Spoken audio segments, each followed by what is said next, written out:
Association. This is a walking tour. We're going to go over through the cottage over there. We're going to go into the green building. We're going to go through a tunnel. I know there's probably people here that's all they wanted was to be able to walk through the tunnel. We're going to do that. We're going to come out the chapel, and then the last place we're going to visit on the tour is admin. I'm going to talk a lot, probably too much. I will take questions from time to time. These tours are all different because that's how my brain works anymore. So if there's something that you wanted to hear about and I didn't mention it, please ask, and I'll talk about it, tell you what I know anyway. My name's Runyan, and I'm a 34-year Commonwealth employee. The last 8 years I've been stationed up here and in charge of what we call the DGS Annex Complex, but of course all you know it as the old Harrisburg State Hospital. I'm going to tell you a little bit about the history of the place. I'm going to tell you about some things that have happened here, and I'm going to tell you about our plans for the property going forward. And I will take questions about all of that. So we'll get started here.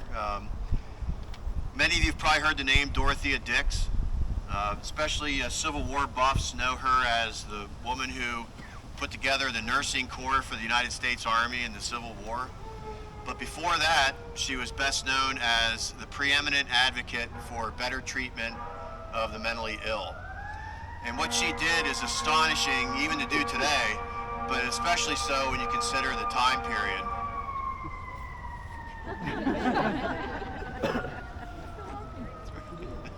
That's right. So what she did was she went state by state and she visited the poorhouses, the jails, almshouses, church-run homes, and recorded the conditions of the mentally ill in those places.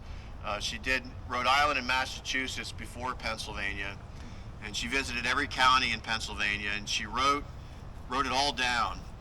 And you can see this online. This is available online. And she presented it to the Pennsylvania General Assembly. That was done in February of 1845. Within 3 months, they reported a bill out of committee. It was passed, the governor signed it all within a calendar year, which I see some state employees in the crowd. You all know that would not happen today in all likelihood. But she was very persuasive, and you remember in those days women couldn't vote, but she was a very powerful advocate, and she got a lot done, and none of this would be here without Dorothea Dix. In fact, the two cottages, those were the libraries for the patients, the male patients to the north, female to the south. Miss Dix paid for those out of her own pocket, so she was really quite something. If you have your hand out, I see most of you have filed it away. The top picture is the only known photograph of the original Harrisburg State Lunatic Asylum. Okay, it was taken by a photographer who shot the stereo pictures for the railroad, and that's taken from the railroad. So what you see there is the original building, which was 700 feet long and had a bright gold-colored dome on top. It could be seen for many miles. You could see it from Enola. You could see it from the city. None of this tree cover that we have today existed back then. That original building opened in 1851. The first patient was received on October 6th. We know about that because the first superintendent was a guy named Dr. John Kerwin, who kept a diary, and that is also available online. It's hard to read because it's in his hand, but it's definitely worth the effort because he talks about the trials and tribulations of getting this place off the ground and running, problems that he ran into, and throughout the diary he a lot of famous names, a lot of names that you never heard of, but he recorded all of it. And it's such a valuable thing to have. So that Kirkbride building, that's named after Dr. Thomas Kirkbride. He was a Philadelphia superintendent, and he designed the perfect mental hospital. He actually wrote a book about it, down to the minute details, what kind of heat you would use, how many wells you would need, how the wards would be laid out. Again, here it was men in the north, women in the south. It was separated. The center of that building under the dome would have had administrative things like the superintendent's quarters, the chapel, things of that nature, the admissions offices, stuff like that. So in that picture, you'll see I circled two items in the front. Those are those two cottages. And they're still here. They're the oldest building still on campus. That Kirkbride building, that philosophy of the gigantic building was the prevailing theory for many decades. And then what they went to is what we call the cottage plan. Instead of having one gigantic building for the mental institution, you would have smaller buildings scattered throughout green space with space in between, recreational space, and that's what you're going to see today. We'll see. This is the first cottage plan building right behind you. When we get to the next spot where I'm waiting for you, when we get everybody there, I'll tell you about a little bit more about that cottage plan. So right now, we're going to walk over there. You're all going to follow me. We're going to go in the front door of that cottage. You'll notice that it's laid out like a house. So as I mentioned, originally it was a library, but then soon after it became physician housing. And then later on it was used for, like if you were getting ready to leave Harrisburg State Hospital, you can learn how to, keep house, cook, clean, function. They used it for that. Most recently, when my agency took this over, that was our leasing office. So it'll look like a house when we go through it. The other one's a lot different. That one's still just a big open space. We're not going to go in that one today, but just to give you a little info on that one. So we'll go through the house, and I will meet you again in the lawn behind it. We'll try.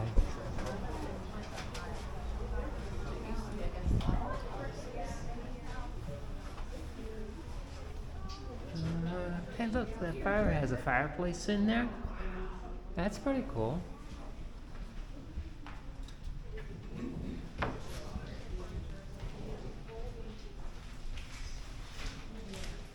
Whoops, almost went the wrong way. Wow, look at that bulletin board.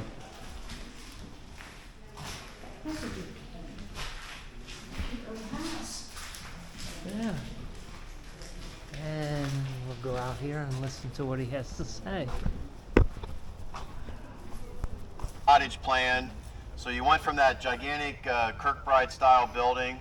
By the way, that was designed by a Philadelphia architect named John Haviland. So if anybody who's into that scene, that's a very well-known architect of Philadelphia. They roped him into coming down here designing that Kirkbride building. It was one of his last projects. He passed away during construction.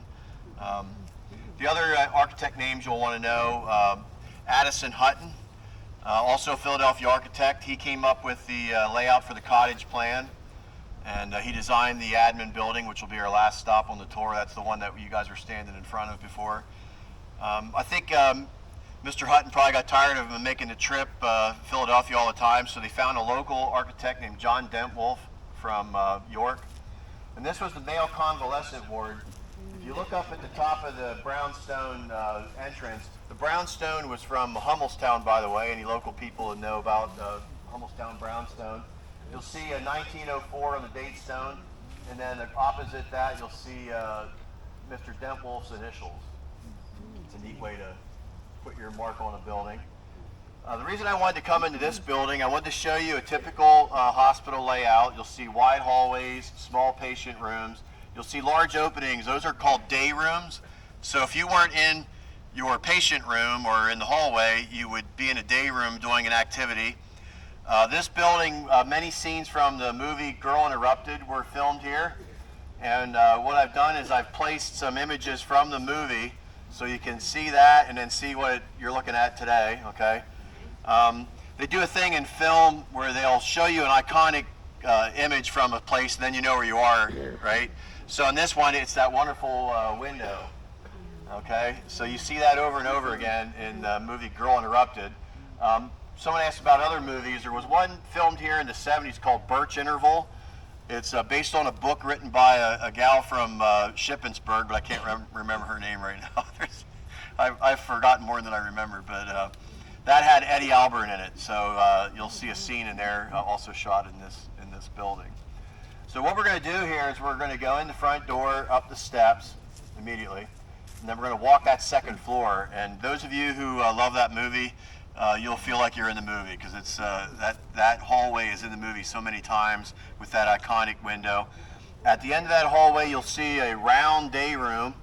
I have an image from the movie. It shows Angelina Jolie smoking a cigarette, and they're looking at TV and playing cards, and so you can see, and that would have been a typical use for the day room situation. You'll notice the wide hallways, the small rooms. Also, we're going to go out the mid staircase, and we're going to emerge in the other lawn, and we'll gather there again. But before I go in here, I have time for a couple questions. If anything eating at you so early in the tour, yes, ma'am. And then they started rethinking mental health care. The last bill that President Kennedy ever signed was to move these folks from these large group settings into smaller settings in the communities. Okay, if you remember, President Kennedy had a sister who was in an institution, so it was something that he was really, concerned about. Now you can say that the first half of that got done. The second half, we can debate about that. Maybe they didn't do such a good job with that second part. But so the other things that happened that made these difficult to sustain, they outlawed peonage in the late 1960s, early 1970s. So a lot of this stuff was done with patient labor. We have contemporaneous newspaper accounts of admin being built where you actually had patients involved. At the peak, the Harrisburg State Hospital had 1,000 acres. Most of that was farmland. They grew all their own food, maybe not all of it, but most of it. They had a piggery, they had a cattle operation. If you ever go to Tech Park, you can still see the foundation of the chicken barn. I got some guy asked me one time, was that some kind of fort? And I said, yeah, for chickens. But he was disappointed. He thought it was some kind of Revolutionary War thing. But it's still there. We still maintain that foundation, and we mow around it and keep it nice. So that's interesting. But when they outlawed peonage, all that stuff became unsustainable because now you had to pay minimum wage, right? So they started repurposing that land, the state police headquarters, Game Commission, Fish Commission, PSECU, PEMA, all that's on state hospital farmland. In fact, the farm show itself was originally state hospital farmland back in the day. So that was a big part of their operation. That's where the moniker City on the Hill came from, right? And speaking of that, someone asked me a source that I use. One of them is a wonderful website. I think he's standing around here somewhere. Phil Thomas has a website called HarrisburgStateHospital.com, City on the Hill. And he's got thousands of photographs on the site. You can continue your study if you want to learn more about it after this tour. It's a very well done website. Another source that I'm addicted to is newspapers.com. They have over 1 billion scanned newspaper pages. It's all indexed and searchable. So, I was able to go through and just read stories about, my search term could be Harrisburg Lunatic Asylum or whatever, and you could read stories about it. Very interesting. Any questions? Any other questions? It closed in 2000.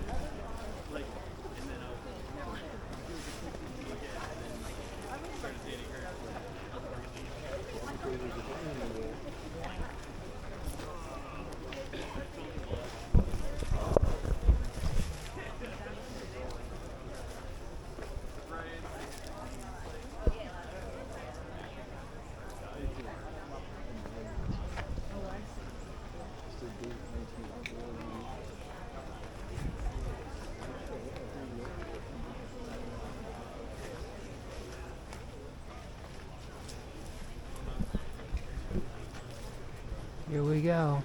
We'll go in this one. Wow.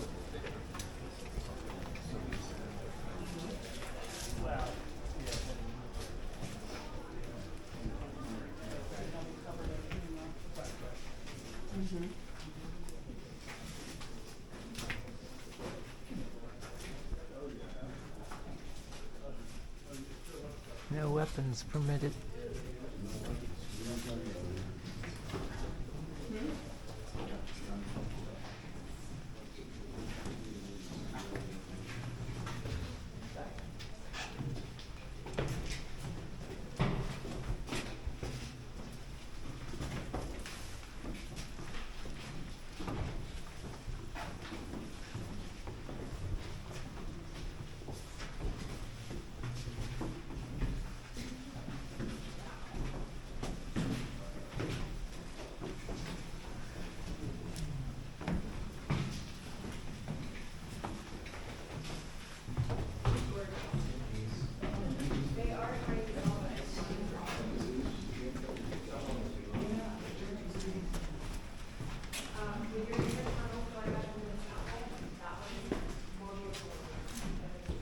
Yeah, I'm just filming.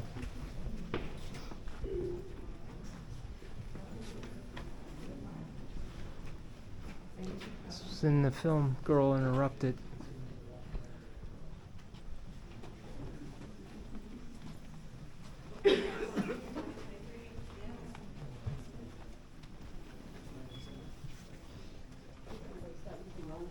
Take a look at some of the rooms.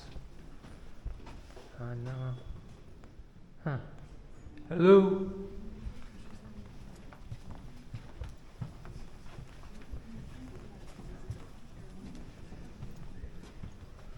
Office?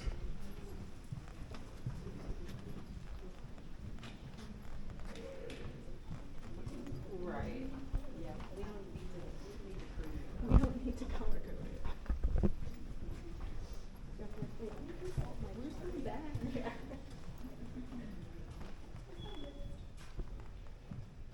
Wow, high ceilings in here.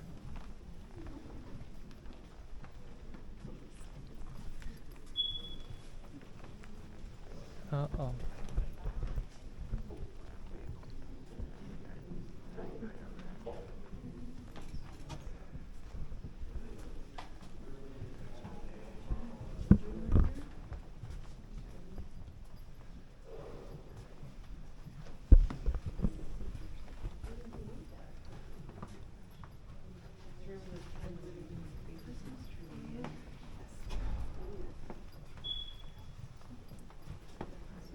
Wow, somebody broke that window out.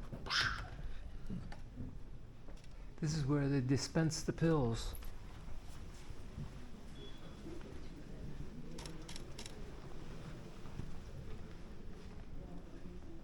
This is kind of cool. Oh, that's cool as hell.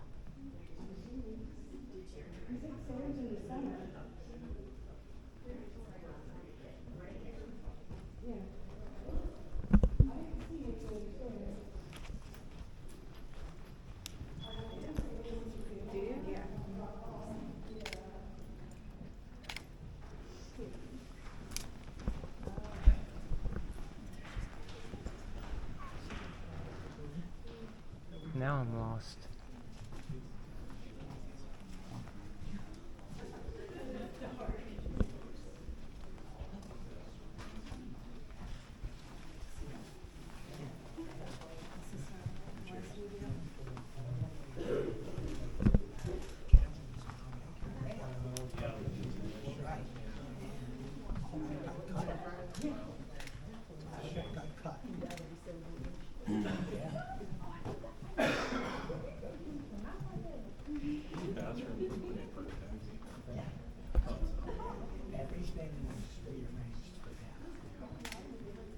That's the room, the girl's room from the movie, Angeline, or not Angeline.